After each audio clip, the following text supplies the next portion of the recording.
장애인 문화복지신문 제470호 제14면 기사입니다. 파주시 발달장애인 주간활동 서비스 제공기관 공모.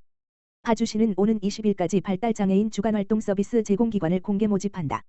발달장애인 주간활동 서비스 사업은 발달장애인이 낮 시간 동안 지역사회에서 의미 있는 활동을 하며 보람된 하루를 보낼 수 있도록 지원하는 사업으로 장애인의 자립생활 지원뿐만 아니라 가족의 돌봄 부담 완화도 목표로 한다.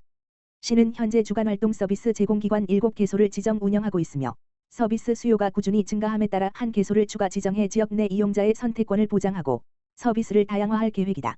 기존 제공기관 7개소는 지정 유효기간이 도래함에 따라 재지정 신청을 받아 신규 제공기관 지정 신청 절차와 동일하게 심사위원회 심사를 거쳐 재지정 여부를 결정하게 된다. 공모 자격은 공고일 현재 면허, 허가, 등록 또는 지정 취소, 휴폐업, 업무 정지, 부정당 업체 지정 등 결격 사유가 없는 기관으로서 발달장애인 활동 서비스 사업 지침상 제공기관 시설 및 인력 기준을 갖추고 발달장애인 대상 서비스 제공 능력 및 경험이 있는 공공기업림 민간기관, 법인, 단체 포함이다. 신청 기간은 3월 17일부터 20일까지이며 신청 서류를 구비해 노인장애인과의 방문 제출하면 된다. 자세한 사항은 담당자, 가만 전화기 지역번호 031-940-8416로 문의하거나 파주시청 누리집 www.pejo.co.kr에서 확인할 수 있다. 파주시 민관청년복지협의체 간담회 개최. 파주시는 6일 파주시 노인복지관에서 청년문화 정착 확산 및 상호 협력을 위해 파주시 노인복지관과 민관청년복지협의체 간담회를 개최했다. 이번 간담회에서는 협약기관 간 업무를 공유하고 반부패 청년활동 추진 및 확산에 대한 상호 협조를 약속했다. 또한 부패에는 단호하게, 복지에는 다정하게 라는 청렴 현수막을 제작해 민관이 서로 존중하며 청렴 문화 정착에 앞장서 나가자는 청렴 캠페인도 실시했다. 김은숙 복지정책국장은 이번 청년복지협의체 간담회를 통해 민관이 함께 상호 협력하며 부패, 이해 충돌 근절에 대한 실천이 지속될 수 있도록 노력하겠다라고 말했다. 파주시 유관기관이 모여 구성한 파주시 청년복지협의체는 지난 2022년 5월 업무협약 체결 이래 파주시 노인장애인과를 비롯해 파주시 니어클럽, 은빛사랑제, 대한노인회 파주시지회, 파주시 노인복지관, 파주시 장애인 종합복지관 등 총 6개 기관이 지속적으로 활동하고 있다. 특히 청년 문화 확산을 위해 지난해 청년활동 실적을 총평하고 올해 청년 업무 추진을 위한 청년활동 협업과제 발굴에 나설 계획이다. 평택보건소, 지역사회 중심 재활사업 운영. 평택시, 시장 정장선은 3월 10일부터 7월 28일까지 지역사회 중심 재활사업의 하나로 뇌 손상으로 인해 의사소통에 장애를 겪고 있는 보건소 등록 장애인을 위한 언어재활 프로그램을 운영한다고 밝혔다. 언어재활 프로그램은 전문 언어재활사를 초빙해 의사소통에 장애를 겪고 있는 대상자에게 1회 6명씩 소그룹으로 교육을 진행하며 다양한 방법의 인지적 사고 증진을 통해 대상자들의 의사소통 능력을 키우는 프로그램으로 진행한다. 언어재활 프로그램 내용은 시각적 자료를 활용한 조음기관 운동 및 조음 연습 단어 스스로 표현하기 단어 인출을 위한 재활 운동 단어, 구, 문장, 문단 완성하기 문해력 증진 활동 회상해 말하기 능력 증진 활동 의사 표현하기 증진 활동 가정 내 언어 재활 증진을 위한 안내 등으로 총 20회에 걸쳐 단계별로 진행한다. 교육 첫날은 유대감 형성을 위한 자기소개, 조음 연습 등을 진행했고 대상자들은 유익한 시간이었고 마지막 날까지 빠지지 않고 언어 재활 교육에 참여해 자신감 있는 일상생활을 하고 싶다라고 교육에 대한 열의를 밝혔다.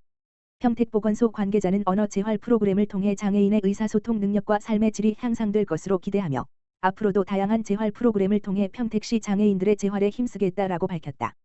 평택시 장애인 체육회 2025년 우수선수 증서 수여 및 운동용품 전달식 진행.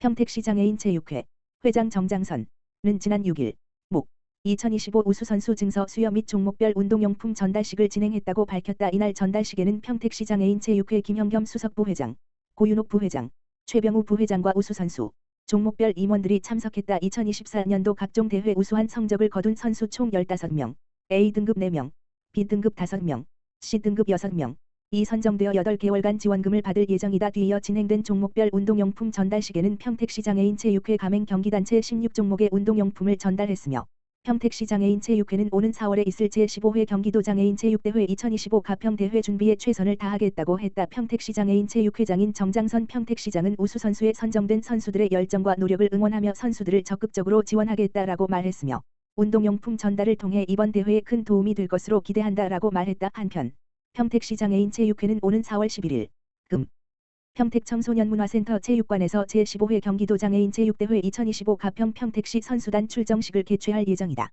포천시 1인당 100만 원 긴급 재난기본소득 지급 결정.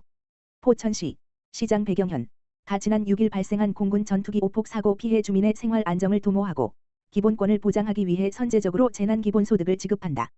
지급 대상은 지난 3월 6일 공군 전투기 오폭 사고 이전일부터 지급 신청일까지 포천시에 주민등록을 둔 차로 포천시 이동면 노곡 1리 노곡 3리에 주민등록을 둔 사람, 등록 외국인, 재외동포 포함, 공군 전투기 오폭 사고로 신체적 피해를 입은 사람, 공군 전투기 오폭 사고로 재산상 피해를 입은 사람, 소유주 1인의 한함 등이다.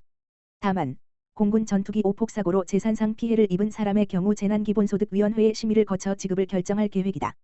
신청은 오는 13일부터 21일까지 세대주 또는 세대원이 노곡 1리 3리 마을회관, 이동면 행정복지센터에서 하면 된다. 시는 신청서 검토가 완료되는 즉시 1인당 100만 원의 현금을 계좌로 지급한다. 소요 예산은 11억 7천만 원으로 재난 목적 예비비로 지출된다. 배경현 포천시장은 피해 주민을 위한 실질적인 지원이 이루어질 수 있도록 긴급 재난기본소득 지급을 결정했다. 큰 상처를 입은 주민들에게 조금이나마 위로가 되길 바라며 포천시는 앞으로도 주민들의 신속한 일상 회복을 위해 최선을 다하겠다고 말했다.